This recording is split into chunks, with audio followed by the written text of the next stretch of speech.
You just have to really dig deep and figure out what's going to give you the greatest sense of peace and satisfaction. I think about like, what is myself as a 5-year-old and myself as an 80-year-old going to be proud of?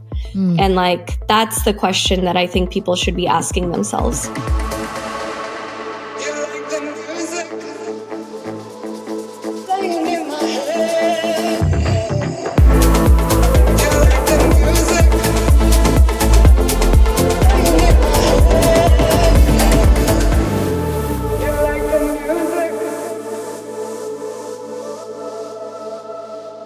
The best music in the world is music that's made with a purpose.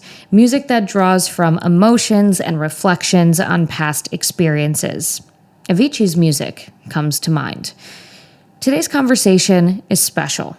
Luzi Tudor is an artist who experienced more life by the time she was a teenager than many of us will ever experience.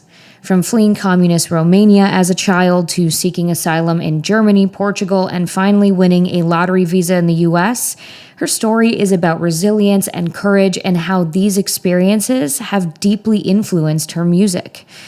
Luzi's journey is a testament to the power of perseverance and the profound impact of life's trials on artistic expression. I am so excited to talk to you. I did a little digging and read your bio and was just blown away by your story. And I feel like we have a lot to talk about. Yes, I'm really, really excited. Thank you so much for having me. Of course. I think we connected originally online because we aligned a little bit on some of like the low alcohol lifestyle. And so tell me, like, is that a big part of your life? Yeah, so I actually am in recovery from alcohol and cocaine, and that journey started about 9.5 years ago. And actually, it was in that beginning of my healing journey that I finally just went all in into my artistry and my creativity. So for me, it was through healing that I was able to have the courage to step into that.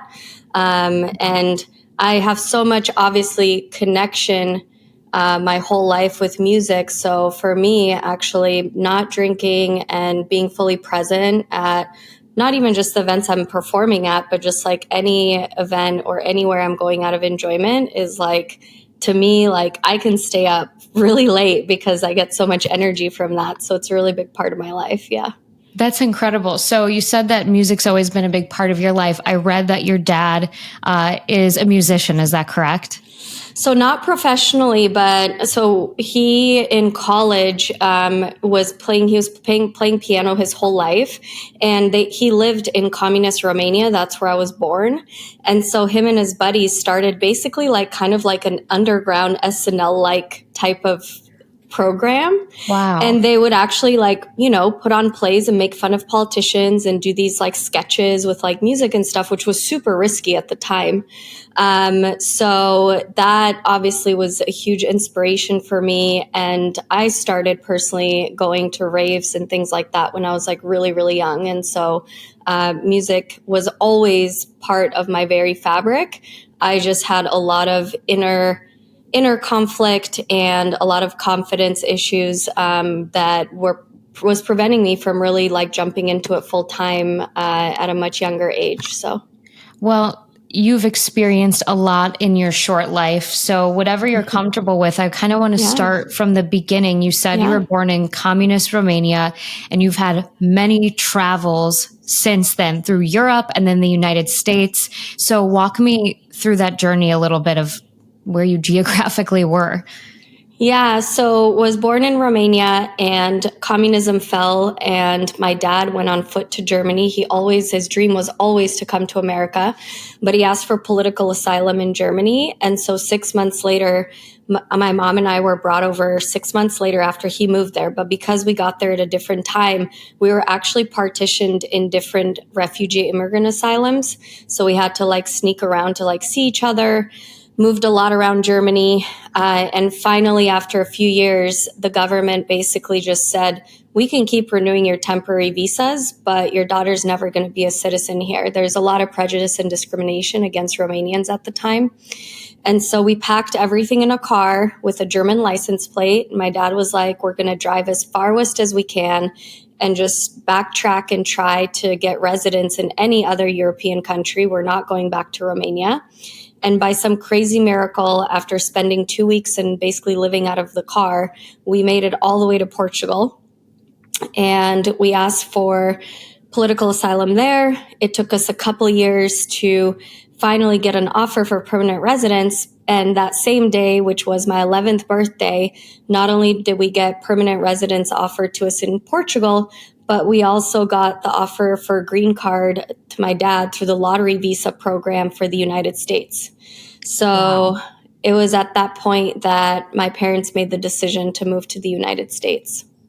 Wow. And I want to get into this a little bit later. All of the life experience you've had, I'm sure, has gone into your music and how you create. But before I jump ahead, so you were in Portugal, then you were in the United States, and you've done some pretty incredible things here outside of music as well, with consulting and tech. So how did you kind of find yourself in the United States, settling in? What was different to you? Like, take me back to that time. Yeah, so we actually landed in the US on Thanksgiving Day, and everything was like shut down. We were so confused. We're like, nothing is open, and it's like 4 p.m. We came through New York and then came to Washington State. And the very next day, my dad took us to a community college class where they had English as a second language. So everyone was asked, like, how long have you been in the United States? And there was like a lot of grandparents there, and they're like, 16 years. And we're like, 24 hours. Oh my gosh. But there was a lot of things that were different about the US, like sweet and sour sauce, something that's strange, peanut butter, I don't know, root beer. There's a lot of different things. But yeah, really just started over from nothing. My parents are engineers by trade, but, at first they were working out of Goodwill and other kind of just jobs until they were able to get back into their professions here. So. Wow. That's such an incredible story. I really can't, I feel like a lot of people today, living in America, born in America, can't grasp how difficult that journey was, or how much life you had to experience at just 11 years old. That's more, turmoil and uprooting than most people experience in a whole lifetime. And so it's amazing what you've been able to build here in your music career and everything else. So your parents were engineers, and I know you kind of got into the tech space. Was that simultaneous to music? Was like music kind of the passion and tech was the paying the bills, or how did that work? Yeah, so I always knew that, I wanted to make a difference in the world. Like that was something that was tugging at my heart since a very, very young age. My dad would encourage my entrepreneurial spirit. And at the end of the day, building a music career is just like building a startup, except like you're the product is how I think about it. And I did have obviously these achings to do something creative, but being first generation only child here, there was a lot of pressure to do something that is considered more stable, but I just couldn't, my heart was always tugging at doing something that again was going to help and change the world. And so at first I sort of set aside the aching of going full blown with my creativity in terms of music. And I went into tech, and I knew eventually I wanted to build my own company. That led me to build WeConnect, which helps people with mental health and addiction. And it was just sort of inevitable, though, as I went through my healing journey, as I built WeConnect, like that passion and that fire for music never went away. And I finally decided to take the leap in terms of just really, really diving into it, not knowing where that journey was going to take me, and didn't know the moment that I really committed to it nights and weekends for years. I didn't know that it was actually going to grow in the way that it has. And now I know and I see the path of how much more it can go. But it was always in me that I wanted to change the world, help people. And I believe you can do that, not just by building products, but through entertainment. You can obviously help give people relief and joy through performance, but also music can change like the way that people are thinking about society and what they're pursuing in terms of making a difference. So to me, it's synonymous. It was just more of an internal journey that I had to overcome and really take the leap. Wow. That's so incredible. And obviously, you're no stranger to hard work. Just the mere moving from place to place and learning English and getting yourself, to establish roots here with your family.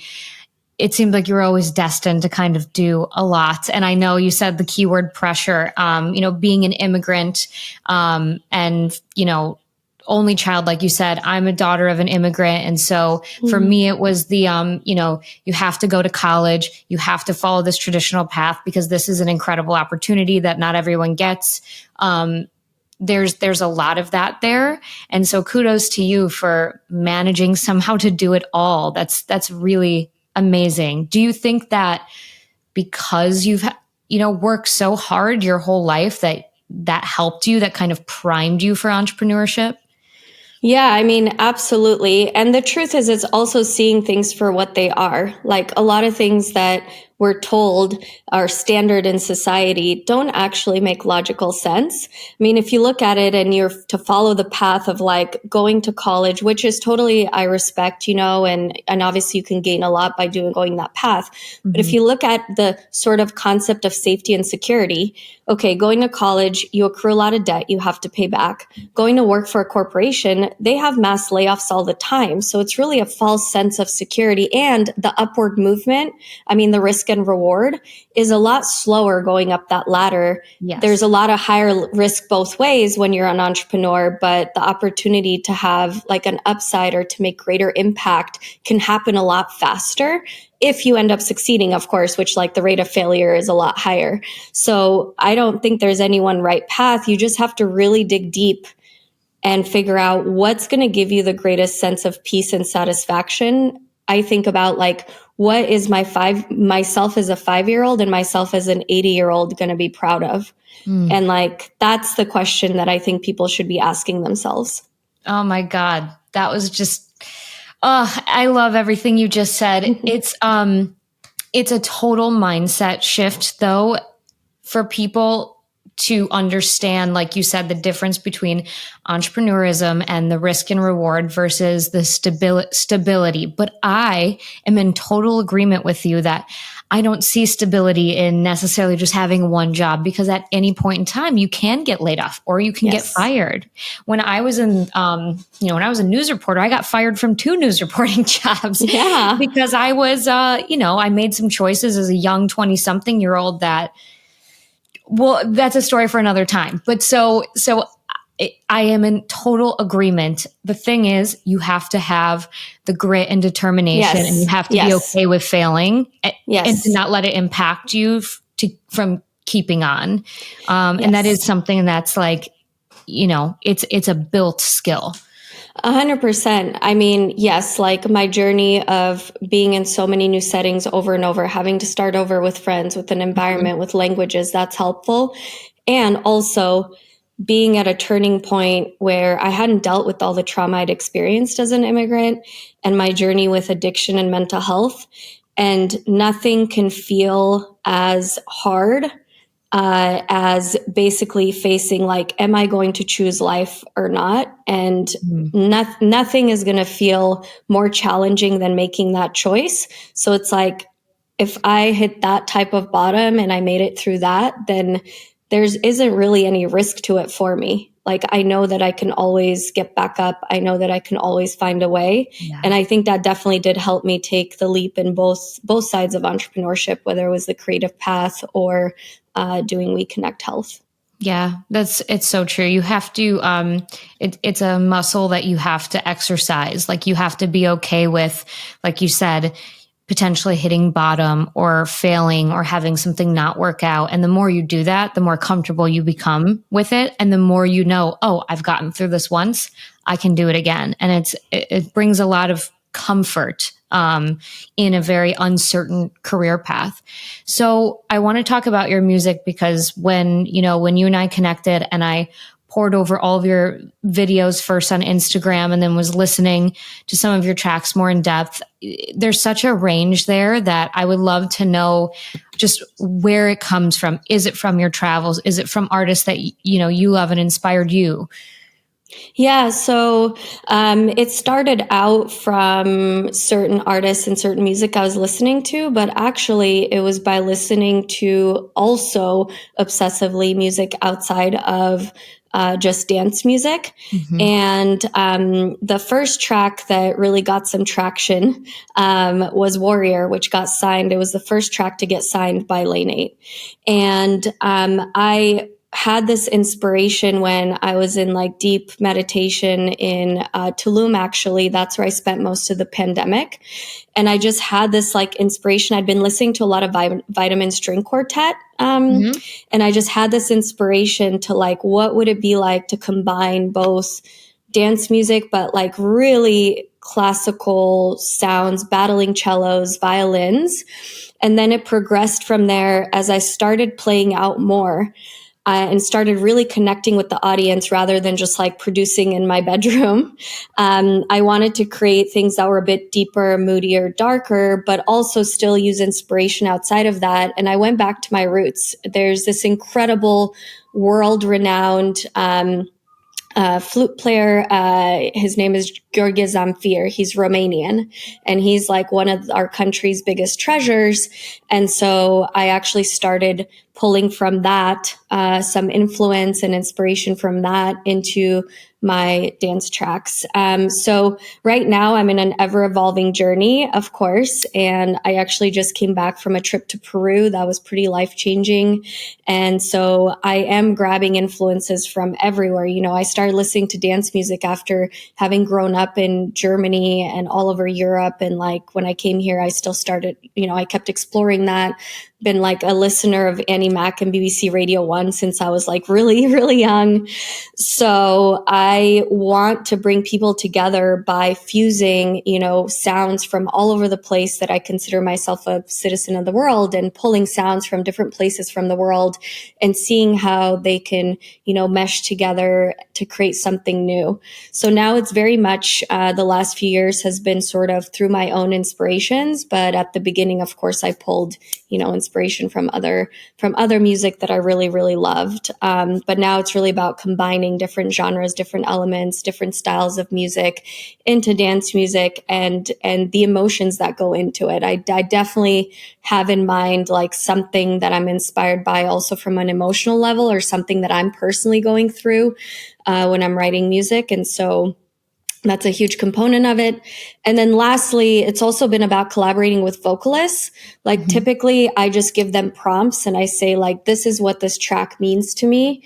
And then I allow them to just completely write, their own lyrics, because ultimately that's going to allow them to be at their best because they're actually expressing from their own heart. So I have a really kind of loose relationship in that way, that I like give the inspiration, but I allow them to really run with it. And that's been really powerful with both Bianco and Samantha Liza, which are some of the most recent ones that I've collaborated with. That's so smart. I think sometimes something I talk about in the show is sometimes people have a hard time loosening the reins on the creative control of stuff. So they want to do like everything themselves. But it sounds like you really come from the spirit of collaboration and like knowing that by allowing them to add their own creativity to the mix, you're going to get an even better end product. Yeah, absolutely. I mean, the way that I think about it, which helps me even when I'm doing my own productions without collaborating with a vocalist or anybody, is like, if I have a whole bunch of ideas, or let's say I have a very specific way that I want something to be done, I just put it in the not now later box. So I'm like, okay, I can always go back and do it my own way or do it this other way, because really I have endless, infinite time to create as many versions or as many things as I want. But let's just like go with this version for now. And that really helps me let go of that sort of, control, perfectionism, detail orientation, which is also really helpful in tension when we're creating. But that's really helped me a lot. And it's also helped me with my speed. to, getting to a place where it's like, okay, this is done now, Yeah. which can also be a huge struggle for us in the creative space. We just want to keep, perfecting it, but it's like, can always do this other version, can always use these other elements at another time. And then you just keep doing that and just making different factions of it. So. Yeah. That's really smart. I like the, what did you call it? The not now, but later. Yeah. The not now, later box. I love that. I need one of my own, but even if it's just in my head, I need like a mental box or something, because it is true. Like I'll look back at, old projects that I've done and I was like, wow, why didn't I think to do, X, Y, and Z? But like you'll drive yourself crazy if you constantly harp on your own creative work. So I think that's really smart. So, so with all this progress in your music career, I'm curious to hear what your parents think about it, and like what was their initial reaction, and how did they feel about it now? Yeah. So, early on in my life, of course, the viewpoint was like, be a doctor, engineer, the usual kind of thing. Yeah. Simultaneously, though, my dad did get me a subscription to Wired and Ink magazine when I was young, and they love reading just as much as I do, and so he encouraged that entrepreneurial spirit definitely a little bit. But I think the overall protective kind of attitude that does come from love was to do something safe. Because I went through my addiction journey, and that was probably the most difficult time for us. Once I got through that, they were sort of like, we just want her to be happy and healthy. And I think at first when I pursued We Connect, and then after when I started pursuing music, it wasn't so much of like, we don't want you to do this. It was like, we're not sure if this is going to pan out. Now to today, where it's like, last year they came to my show at Sound Nightclub in LA, and they've been super supportive, and they see that I'm happy and joyful, and that this is a real career. It's a real path that garners success, that, can, not only do I have the ability to give back, which I've got some plans for with building my intentional side of the brand, but also they do see stability that's come from now that I've done it in tech, and now that it's happening also in the creative space. So now they're super supportive. They want to they're actually going to Costa Rica during my show in Seattle, and they're like, oh, we wish we would have known. So oh my gosh, it's been like a really beautiful, beautiful journey for us. And honestly, now that I'm older and I'm looking back, my respect and love for them has grown even so much, because I see how hard it must be for them to change their mentality, or to have that trust, or to grow into that. Yeah. Whether, compared to when I was like really young, it's like, why don't you just think my way? But now, knowing the way that the world works, and also the sacrifices and the trauma that they went through to get me here, it's like, wow, like they're actually an inspiration to me, Yeah, absolutely. Well, that's like this level of understanding that I think on both sides comes with time and age. There's a lot of things that you just said, like that I think about with my father, where it's like, I totally understand why he felt the way he did. And I don't, my dad and I are very close, and I don't hold it against him, of course. But for a while in my younger 20s, I was like, oh, like, why did he make me do X, Y, and Z? Why did he look at my progress reports every 6 weeks and like scrutinize them? And now, it's like, well, I get it. It came from a place of love. Like you said, he wanted the best for me. And it's funny because he's progressed in his thinking a lot, and we kind of laugh about it now. And he's like, yeah, I mean, when he immigrated, when he was like in middle school, he was like, I was a C student always throughout high school, college, and he's been an entrepreneur forever. So I think what he was trying to do was make sure that like I did what he didn't, you know what I mean? Mm-hmm. And now me being an entrepreneur as well, like it's just funny how it all came full circle. But I love to hear that your parents like come to shows and stuff. That always tickles me when I go to a show, and you could tell that there's people in the booth. You're like, pretty sure those are parents, or, parents, friends, or whatever. Yeah. Because dance music is a young genre, like compared to rock and roll and, country and whatever has been around forever. So it's cool when you see parents like, just come out and support, and maybe they don't get it always, but they just want to be there for their kid. Yeah. Well, it's funny though. My parents actually met on the coast of Romania where they worked at this factory, and that's where like all the tourists would come. So I know my parents went clubbing early on, but Love it. I love it. That's awesome. That's so cool. It's yeah, I mean, I know my dad like listened to disco and he went out dancing to that. Yes. And so, Love you that. know, and it's like house music pulls inspiration from so many different genres. So, you know, the parents can get involved. And so you also said, I don't want to forget about this. You talked about meditation, and I think more and more people are finally coming around to understand that meditation is so beneficial and there's so many different ways to do it. I myself was somebody who's like, I can't meditate because I can't sit still. I'm always go, go, go. And I've found other ways to meditate that work for me. So what is your meditation process and how does that help you with your music? Yeah. And I think you hit the nail on the head. Like, I think there's this like idealized version that people think meditation is, which is like standing still and your mind is clear. And like, that's not what meditation is to me. And I don't think that's really what meditation is. But for me, it's evolved over the years. Most recently, I think I've had another evolutionary stage to it. So for me, it definitely ranges between time, whether I'm silent, whether there's music on. The time can range, from 5 minutes to an hour. It just really depends on the context and what's happening. Lately, I've really been getting into being more embodied and connected to myself. And so it's really about when I'm going into a meditative quiet space, like I consciously actually think like, okay, I'm honoring like all the analytical stuff that's going on in my head, but I'm just dropping into my body.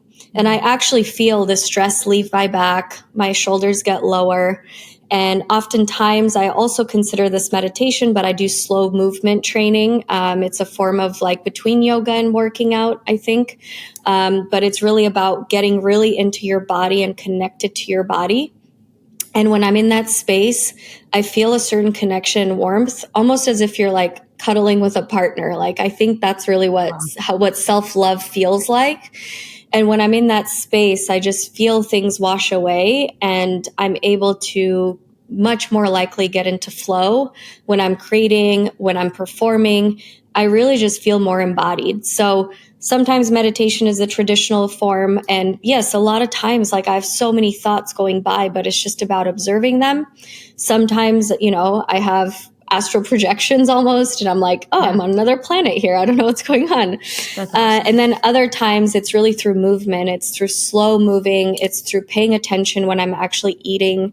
That's been a much more recent thing where it's like creating that space for myself. I consider that a form of meditation because I've been so used to just being go, go, go, do 100 things, which has served me in a lot of ways. But now I'm stepping into this new way of life where creating that space where I'm spending more slow time with myself is only allowing me to step into the next evolution of my creativity with my music and also just like bringing greater joy and peace into my life. Yeah. Yeah. So many people need to hear that because it's not part of the American fabric, right? Like It's go, go, go with whether you choose that lifestyle or not. I mean, that's kind of how we all operate. And, I feel like people always roll their eyes like when I say this, but it's like we really do need to look to a lot of Europe for inspiration when it comes to living a slower lifestyle. Like going to Sicily to visit my family, their meals are 2 hours long. And whether it's by themselves or with others, they're sitting and, like you said, really being present in the moment. It's an experience. What they're eating or if they're having a glass of wine, whatever it is, it's a active experience and not a pastime. And I think it just leads to just being overall healthier in mind and in body. Like you are healthier when you are conscious of what you're ingesting, even if it doesn't even have to be very healthy food. It's just if you can be present in the moment with it, it makes a massive difference. 100%. And in that space, or just taking, an hour a week or something like that to just consciously, quote unquote, do nothing, just like allow your mind to process things, you are able to make better decisions from a place of not being triggered. You're able to actually, by slowing down, move faster in some ways. And I think that is a huge mindset shift that would really help a lot of people. And yeah, it is very counter to this hustle culture that just talks about doing a billion things, and it might not even be the most important things is the wild part about it. Yeah, it's typically not. It's just the busy work that makes people think that they're doing something, but less is more, And but it really is hard, especially I think for newer artists or newer entrepreneurs who feel like there's no time to waste. And and then on the flip side, like that, the possibility of so many opportunities, especially when people start emailing you or hitting you up, like it's so exciting. It's intoxicating in a way that you're like, oh, I have to chase, or I have to go for every single one of these things. And then you realize like, wow, like I need to slow down, or I need to be more judicious when I'm like, if there's 5 things in front of me, what deserves my attention the most? Yes, 100%. Yes, totally. Yeah, it's something that we all need to learn to do, because when people want your attention, it's exciting. And so there's always, you only have so much of yourself to give. Yes. So tell me what you have exciting coming up in 2024. I know you have a lot on the music horizon. Lay it on me. Yeah, so I'm so excited. I'm going on tour with This Never Happened family. So that's basically going to be most of the first quarter of the year. Super, super excited. And in addition to that, I'm doing New Year's Eve with Lane 8 in Austin, Texas. And then the tour kicks off. Also have a festival, We Belong, here in Miami. I'm going to continue releasing through my Intentional Records that I just launched this past year, as well as, seeing what other collaborations might be coming up on the label side. And then we will be championing a compilation of sorts of artists, up and coming artists, onto my Intentional Records. So I'm super excited about that. And the ethos for that is I want to stay true to myself and bring voices of diversity from all over the country, backgrounds, ethnicities, socioeconomic backgrounds, like true diversity, which means diversity of thought, not just like, the most common things that people think of. And so that's going to be a big milestone. And then really building on the Intentional brand. I'll have some really exciting things coming up. I can't talk too much about it, but what I can say is what I started with giving out these Intentional bracelets. The last few years, people have shared in the community that like it's helped them get through breakups and like new jobs and depression and like find joy. And so building off of that ethos of Intentional being not just about my music spreading joy and relief and inspiration, but also doing something with the community where we're giving back. So there's some things brewing on that end that I'll be sharing a lot more of coming next year. Oh, that's so incredible. And I'm so excited to see where your career goes. I mean, everything you just said, I know it's going to be tenfold with that. You're so talented and so driven. And I really appreciate you sharing your wisdom on the show, because literally everything you said has so much value that I am going to have a hard time picking out what to use to promote the episode, which is a very good problem to have. Thank you so much for having me. I just like so much resonated with you and your content, and like thank you for championing our voices and being so intentional about it. Like you are actually a representation of what I find intentional. So thank you for your impact. Thank you so much. Great advice from Luzi about meditating. A lot of people I spoke to want to make meditation part of their New Year resolution, but they're unsure how to start, or they're afraid they're not going to do it right, which is silly because there really is no one right way to meditate. It's all about slowing down and being aware of what's happening around you, being aware of your thoughts, and more importantly, your physical body. And you don't even have to be completely still while you meditate. I love to do guided meditations from YouTube or this app called Superhuman while I'm doing house chores or watering my plants. And if you are into affirmations, I actually have a playlist on my YouTube channel that you can play either right when you wake up in the morning or when you go to sleep while your brain is in theta state. That's that period of time where you're not fully asleep, but you're not fully awake. That is when your brain is the most impressionable. So if you like today's show, do me a favor and rate it on Spotify or Apple Podcasts. Those little reviews go a long way in helping the show get seen by more people. I'll be back next week. I hope you have a wonderful day.